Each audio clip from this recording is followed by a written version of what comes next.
চর্বি বা কোলেস্টেরল আমাদের শরীরের যে কোনো জায়গাতেই জমা হতে পারে। এটা শুরুতে আমাদের চোখের পাতার কোণায়, নাকের কাছাকাছি দেখা দেয়।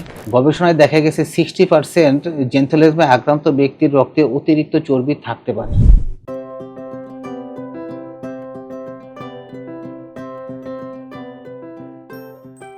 আসসালামু আলাইকুম, আমি ডাক্তার আব্দুল্লাহ আল ফয়সাল, চর্ম ও যৌন রোগ বিশেষজ্ঞ হিসেবে কর্মরত আছি বাংলাদেশ স্পেশালাইজড হসপিটাল, শ্যামলী, ঢাকা।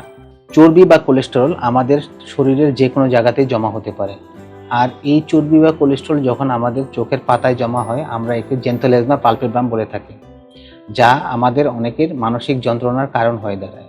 সাধারণত 40 থেকে 60 বছর বয়সের মধ্যে নারী বা পুরুষ উভয়েরই যে কোনো সময় এই সমস্যায় আক্রান্ত হতে পারে।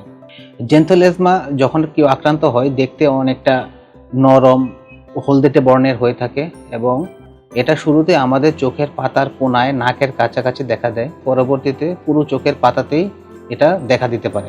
যখন কেউ জেন্থেলেজমাতে আক্রান্ত হয়, আমরা একে আক্রান্ত ব্যক্তির রক্তে অতিরিক্ত চর্বির উপসর্গ হিসেবে চিন্তা করতে পারি।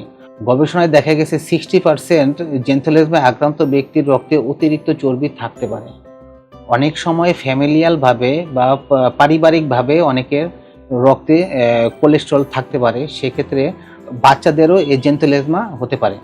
তো এখন এর থেকে মুক্তি পাওয়ার জন্য বিভিন্ন প্রসিডিউর আছে। যেমন আগে যেটা করা হতো ক্রায়ো সার্জারি বা ইলেকট্রো সার্জারি বা trichloro acetic acid, cauterisation, surgical excision. বর্তমানে যেটা আধুনিক চিকিৎসা পদ্ধতি, সেটা হলো যে কার্বন ডাইঅক্সাইড লেজারের মাধ্যমে এটা রিমুভ করা যায়। সেক্ষেত্রে কোনো দাগ হওয়ার সম্ভাবনা নেই, কোনো ব্লিডিং হওয়ার সম্ভাবনা নেই, কোনো স্টিচেরও প্রয়োজন হয় না। ধন্যবাদ।